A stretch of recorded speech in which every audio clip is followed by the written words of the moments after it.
یا پھر قوم،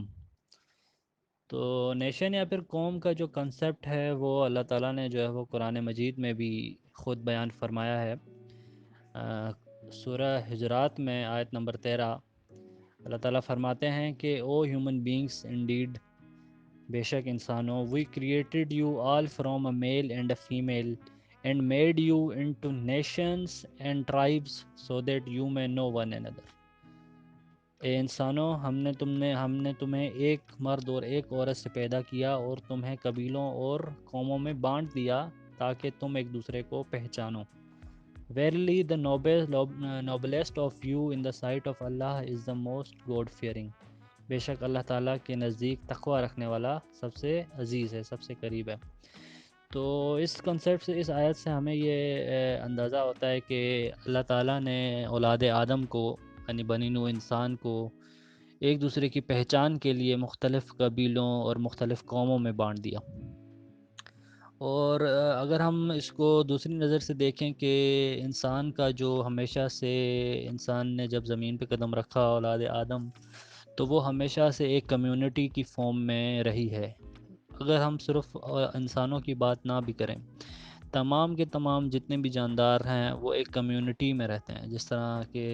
جانوروں کی مثال لے لیں تو وہ بھی ایک کمیونٹی میں رہتے ہیں اور اس میں سروائیو کرتے ہیں۔ تو اس طرح اللہ تعالیٰ بھی فرما رہے ہیں کہ اولاد آدم کو اللہ تعالیٰ نے ڈیفرنٹ کمیونٹیز اور نیشنز اور ٹرائبس میں ڈسٹریبیوٹ کر دیا، اور وہ نیشنز اور ٹرائبس، ہر قوم کی اپنی خصلت ہے، ان کی اپنی لینگویج ہے، ان کا اپنا کلچر ہے، ان کی اپنی ٹیریٹری ہے، ان کی اپنی جو ہے وہ زمین ہے، اس حساب سے ان کی خوراک ہے، ان کے لباس ہے، ان کا کلچر ہے، ان کی سوسائٹی، ان کی لینگویج ہے۔ تو اس طرح سے اللہ تعالیٰ نے جو ہے وہ نینو انسان کو تمام جو ہے وہ ارض پہ جب پھیلا دیا، تو ہر قوم کی، ہر خطے کی ایک الگ الگ خصوصیات ہیں۔ اگر ہم جو بیسک ڈیفینیشن ہے نیشن کی وہ بھی اگر دیکھیں تو a nation is a community of people formed on the basis of combination of shared features such as language, history, ethnicity, culture and society۔ تو یہ ایک جنرل سی ایک ڈیفینیشن جو کہ عام طور پہ بتائی جاتی ہے ایک قوم کی یا نیشن کی، لیکن اس میں سے ایک جو چیز مسنگ ہے وہ ریلیجن ہے نا، کہ جو ایک آرتھوڈاکس یا پھر ایک جو ویسٹرن ڈیفینیشن ہے نیشن کی، اس میں ریلیجن یہاں پہ مسنگ ہے۔ تو ریلیجن کی بیس پہ بھی جو ہے وہ نیشنز بنتی ہیں، کلچر کی بیس پہ بنتی ہیں، آف کورس لینگویج کی بیس پہ بنتی ہیں، جو یہ بیسک ٹریڈس ہوتے ہیں، اور دوسرا جو ہے وہ اس میں ریلیجن کی بیس پہ بھی بنتی ہیں قومیں۔ تو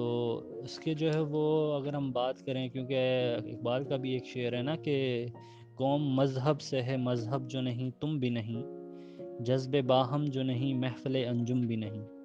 یعنی یہ کہ قوم جو ہے نا وہ ایک مذہب یا ایک ریلیجن، کیونکہ religion is a way of life نا، کہ ہر قوم، جو ہر کمیونٹی ہے انسانوں کی، وہ کسی نہ کسی ایک جینے کے ایک طریقوں کو جو ہے وہ فالو کر رہی ہے، اور وہ جو ہے اس کو وہ مذہب ہے، وہ ان کا ریلیجن ہے۔ ٹھیک ہے، تو اب اس کے بعد جو ہے وہ اگر ہم بات کریں ہاں نیشن کی جو بات ہے نا، قبیلہ یا نیشن یا قوم کی، تو اس کی جو ہے وہ مثال ہمیں قرآن پاک سے ملتی ہے کہ اللہ تعالیٰ نے مختلف نیشنز قبائل میں ڈسٹریبیوٹ کر دیا انسانوں کو، اور پھر اللہ تعالیٰ نے پھر مختلف قوموں کو مختلف پیغمبر بھیجے، اور مختلف قوموں کے ساتھ مختلف طریقے سے حساب کیا۔ تو وہ اللہ تعالیٰ تھرو آؤٹ قرآن مجید میں بھی جو ہے نا ایک قوم کا کنسیپٹ جو ہے نا وہ ایک ظاہری طور پہ ظاہر ہوتا ہے۔ اور اس کے علاوہ لیکن جو قوم کا کنسیپٹ ہے نا، اب قوم اور قومیت جیسے ہم نیشنلزم کہتے ہیں،